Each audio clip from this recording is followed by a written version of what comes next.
Hi all, ಎಲ್ಲರೂ ಹೇಗಿದ್ದೀರಾ? ಎಲ್ಲರೂ ಹ್ಯಾಪಿಯಾಗಿ ಹೆಲ್ದಿಯಾಗಿ ಚೆನ್ನಾಗಿದ್ದೀರಾ ಅಂತ ಅಂದ್ಕೊತೀನಿ.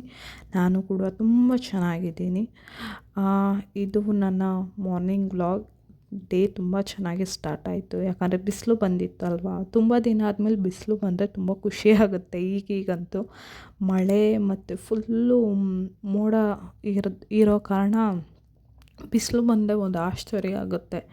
ಆಚೆ ಹೋಗಿ ಅದನ್ನೆಲ್ಲ ನೋಡಿಕೊಂಡು ಬರೋಣ ಅಂತ ಹೋಗಿದ್ದೆ. ಮತ್ತು ಏನಂದರೆ ಬಿಸಿಲು ಟೈಮಲ್ಲಿ ಯಾವಾಗಪ್ಪ ಮಳೆ ಬರುತ್ತೆ ಅಂತ ವೆಯ್ಟ್ ಮಾಡ್ತಿರ್ತೀವಿ.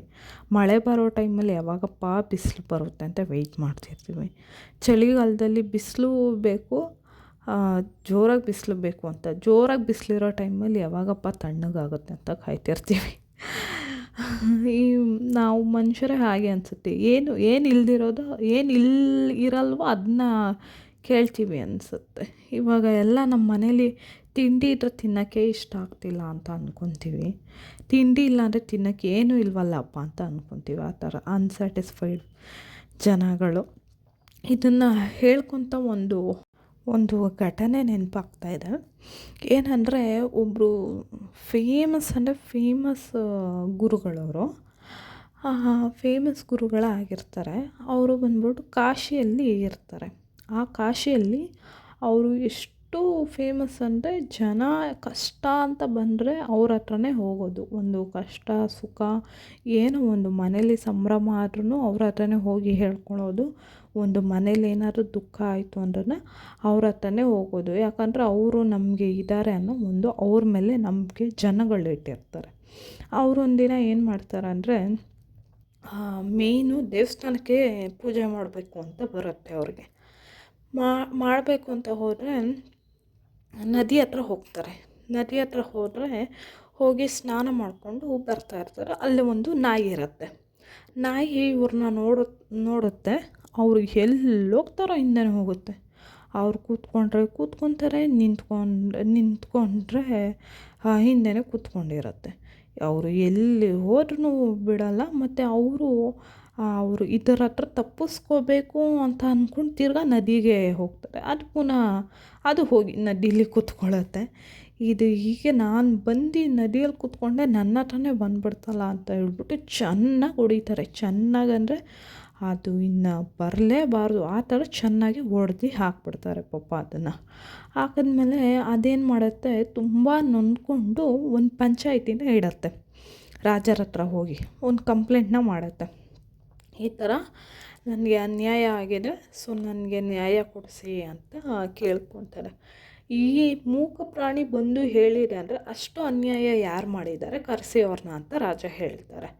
ಯಾರು ಅಂತ ನೋಡಿದ್ರೆ ಅವರೇ ಗೌರವ ಕೊಡುವ ಒಂದು ಗುರುಗಳು. ಅಯ್ಯೋ ಗುರುಗಳೇ, ನಿಮ್ಮ ಮೇಲೆ ಬಂದಿದೆ ಅಲ್ವಾ ಅಂತ ಅಂದ್ಬಿಟ್ಟು ಅವ್ರನ್ನ ಕರೆಸ್ತಾರೆ. ನನ್ನ ಮೇಲೆ ಬಂದಿದೆಯಾ ಅಂತ ಅವರು ಕೋಪ ಮಾಡ್ಕೊಂಡು ಬರ್ತಾರೆ. ಆಗ ನಾಯಿ ಹೇಳುತ್ತೆ, ನನಗೆ ಯಾರ ಮೇಲೂ ನಂಬಿಕೆ ಇರಲಿಲ್ಲ, ಇವ್ರ ಮೇಲೆ ನಂಬಿಕೆ ಇಟ್ಕೊಂಡು ತುಂಬ ಬಿಸಿಲಂತ ಇವ್ರು ನಿಲ್ಲೋ ಕಡೆ ನಾನು ನೆರಳಿಗೆ ನಿಲ್ತಾಯಿದ್ದೆ.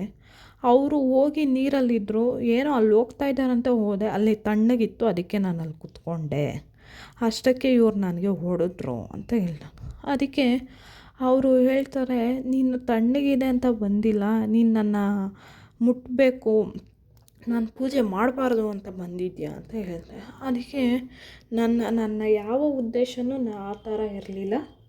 ನೀವು ಒಂದು ನೆರಳು ಸಿಗುತ್ತೆ ನಿಮ್ಮಿಂದ, ಯಾಕಂದರೆ ನೀವು ಸ್ವಾಮಿ ಎಲ್ಲರೂ ನಂಬ್ತಾರೆ ಅಂತ ಅಂದ್ಕೊಂಡು ಒಂದು ನಂಬಿಕೆ ಇಟ್ಕೊಂಡು ನಾನು ಬಂದಿದ್ದೆ ನಿಮ್ಮ ಹತ್ರ ಅಂತ ಅಂತಾರೆ. ಆಗ ರಾಜ ಎರಡೂ ಕಡೆ ವಿಚಾರಿಸಿ ಕೇಳ್ತಾರೆ, ಯಾಕೆ ಈ ಥರ ಮಾಡಿದ್ರಿ ಅಂತ. ಅವ್ನು ನನ್ನೇ ಮುಟ್ಟಕ್ಕೆ ಬರ್ತಾನೆ ಅಂತ ಗುರುಗಳು ಹೇಳಿದ್ದಕ್ಕೆ ರಾಜ ಹೇಳಿದ್ರು, ನೀವು ದೊಡ್ಡವರು ಅಂತ ನಿಮ್ಮ ಹತ್ರ ನಂಬ್ಕೊಂಬಂದಿರೋ ಮೂಕ ಪ್ರಾಣಿಗೆ ಹೀಗೆ ಮಾಡಿದ್ರಿ, ಇನ್ನು ಊರಿನ ಜನ ಏನು ಮಾಡ್ತೀರಾ, ಇನ್ನು ನಾನು ನಿಮ್ಮನ್ನ ನಂಬ್ಕೊಂಡು ಗುರುಗಳು ಅಂತ ಒಂದು ಸ್ಥಾನ ಕೊಟ್ಟಿದ್ದೆ, ಹಾಗಾದರೆ ನೀವೇನು ಮಾಡ್ತೀರಾ ನಮಗೆ ಅಂತ ಹೇಳ್ಬಿಟ್ಟು ಆ ಒಂದು ಗುರುಗಳಿಗೆ ಶಿಕ್ಷೆಯನ್ನು ಕೊಡ್ತಾರೆ. ಏನು ಶಿಕ್ಷೆ ಅಂದರೆ ಗಲ್ಲು ಶಿಕ್ಷೆಯನ್ನು ಕೊಡ್ತಾರೆ. ಯಾಕಂದರೆ ಒಂದು ನಂಬಿಕೆಗೆ ದ್ರೋಹ ಮಾಡಿದ್ರಿ ಅಂತ ಹೇಳ್ಬಿಟ್ಟು. ಸೊ ಏನು ಅಂತ ಅಂದರೆ ಆ ನಾಯಿ ಸ್ಥಾನದಲ್ಲಿ ನಾವು ಇಟ್ಕೊಳ್ಳೋಣ. ಆ ರಾಜನ ಸ್ಥಾನದಲ್ಲಿ ದೇವ್ರು ಇಟ್ಕೊಳೋದು.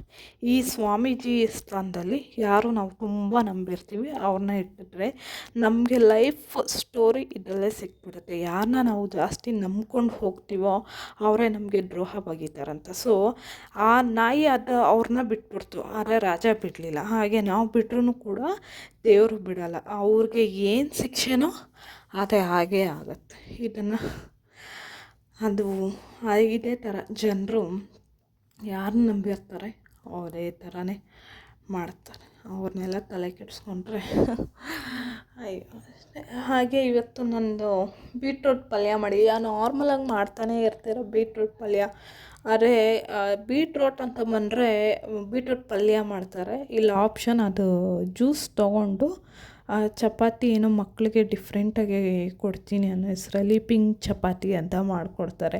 ಇಲ್ಲಾಂದರೆ ABC ಜ್ಯೂಸ್ಗೆ ಹಾಕ್ಕೊತಾರೆ. ಮೇನ್ ಅದು ಇಂಗ್ರೀಡಿಯೆಂಟ್ಸ್ ಅದಕ್ಕೆ ಅಂತ ಹಾಕ್ಕೊತಾರೆ.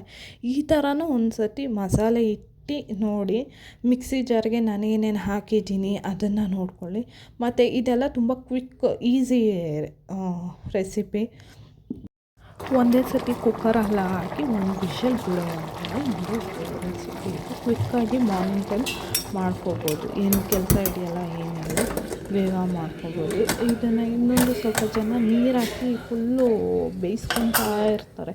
ಅದ್ರ ಬದಲು ಈ ಥರ ಕುಕ್ಕರಲ್ಲಿ ಒಂದೇ ಸತಿ ಹಾಕಿ ವಿಷಲ್ ತೆಗೆದ್ರೆ ಮುಗೀತು, ಒಂದೇ ಸತಿ ಆಗುತ್ತೆ. ಇನ್ನು ಹಾಗೆ ಮುಗಿತಾ ಈವ್ನಿಂಗ್ ಆಯಿತು, ತುಂಬಾ ಮಳೆ ಬಂತು.